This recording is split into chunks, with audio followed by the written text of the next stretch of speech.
And it is my promise to everyone here, when I am president, we will continue our fight for working families of America and eliminate taxes on tips for service and hospitality workers. A few moments later. So do you guys remember when Kamala campaigned on no tax, no tips? After Trump did? Like the day after. And here we are. And every single Democrat voted against no tax on overtime, basically. That's insane. Tips and overtime. Yeah, both of them. People who say that the Democratic Party is for the working class, I don't know, man.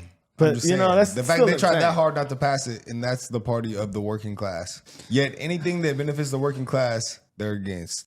A new day, and another reason to be thankful and grateful that Kamala Harris did not get elected president.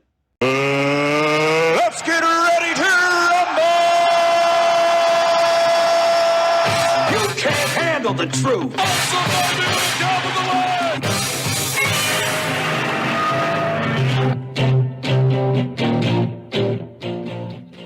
Hi, I'm Pastor Marty. Welcome to the Afternoon Drive. Make sure that you're subscribed to the channel. Once you are, smack the bell, click the word all. That will give you notification of my rants, my ravings, my undeniably flawless reasonings. Hey, please like and share this video. It's the only way that we can get the word out that we're here. Thank you so much for watching and being a part of the Afternoon Drive.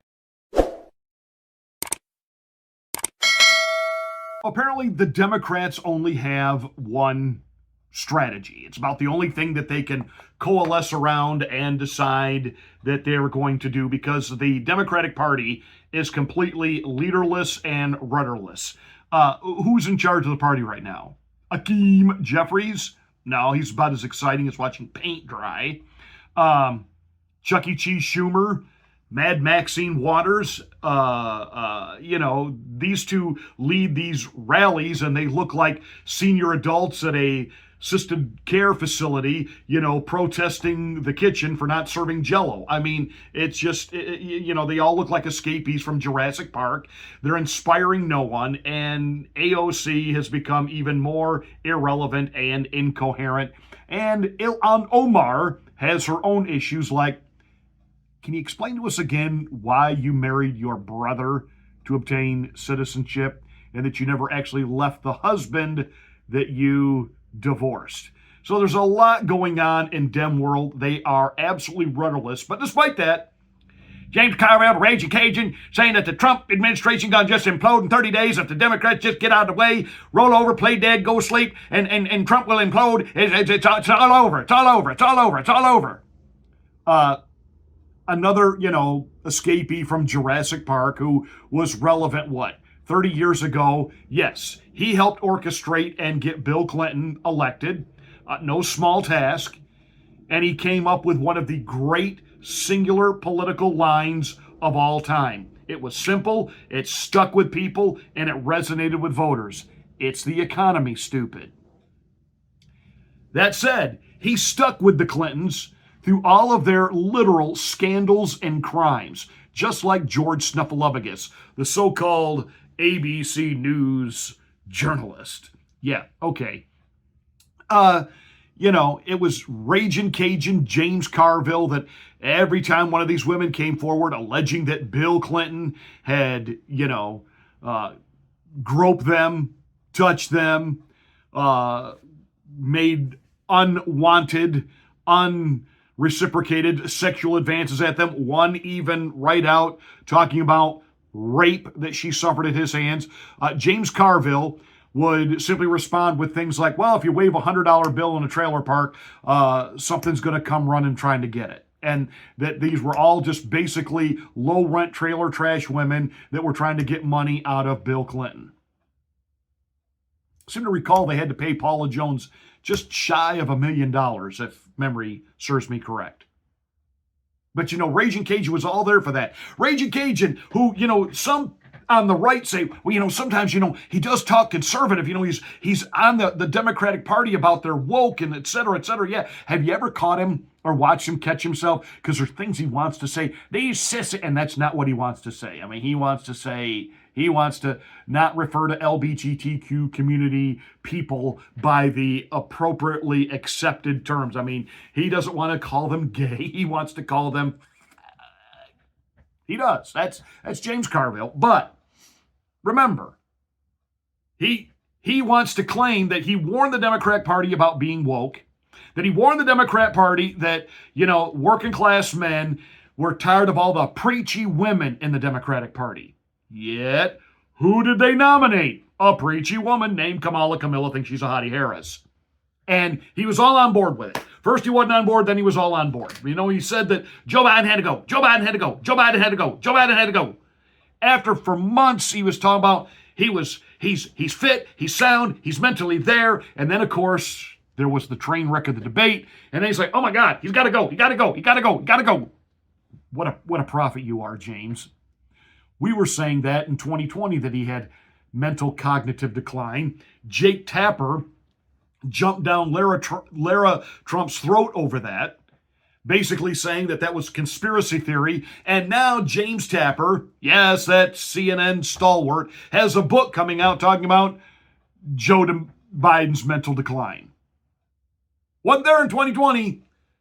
Once Joe was out of office and it was safe for Tapper to actually be, quote, brave, out comes the book about the mental decline and the cover-up by the White House for Joe Biden, which Tapper and everybody else in the lying legacy, corporate, corrupt mainstream media knew about in 2020.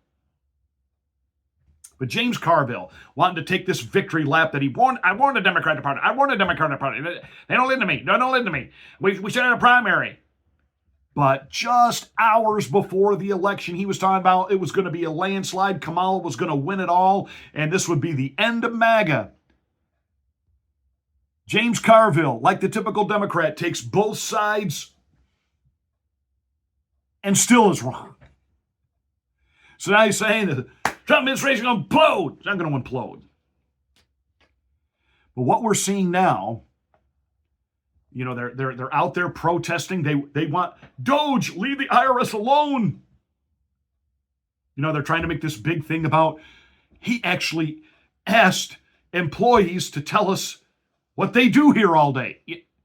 Have any of you ever worked a job where a boss asked you, what do you do? Ever been brought into a meeting before your boss to be evaluated on what you were doing, or should I say not doing?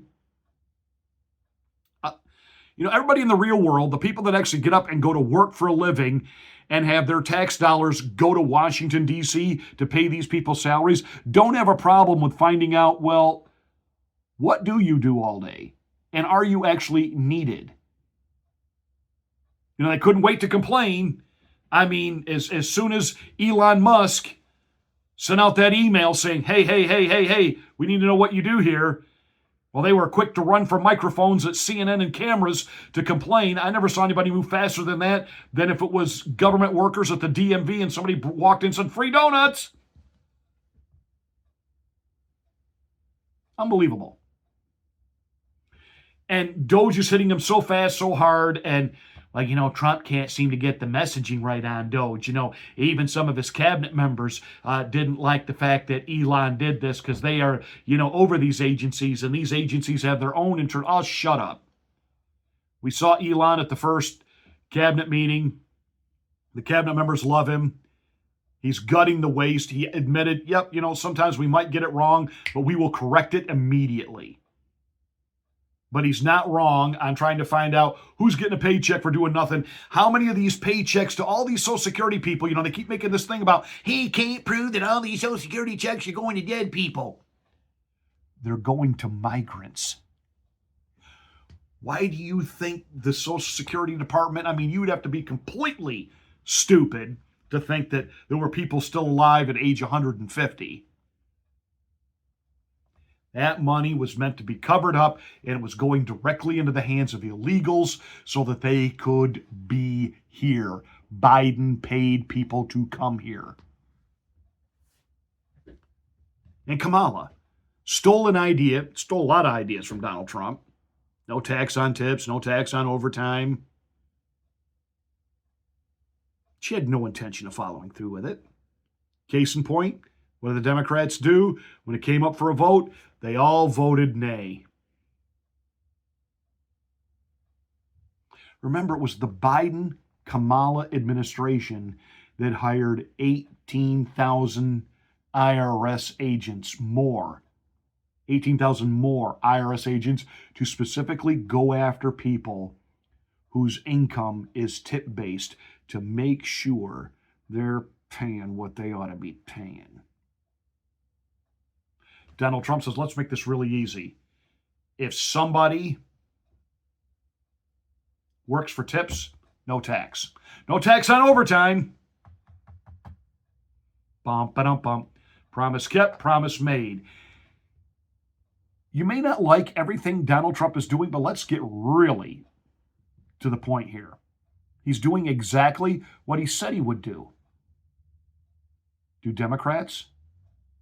And now the only thing they got is to defend the establishment, defend the military-industrial complex over keep the war going in Ukraine, and apparently defend a bloated government that just taxes and spends. That is what the Democratic Party has been relegated to, that even one of their own issues, supposedly, that they were in favor of, no tax on tips, because it's Donald Trump. We must oppose everything Donald Trump does. That's the Democratic Party. That's all they got.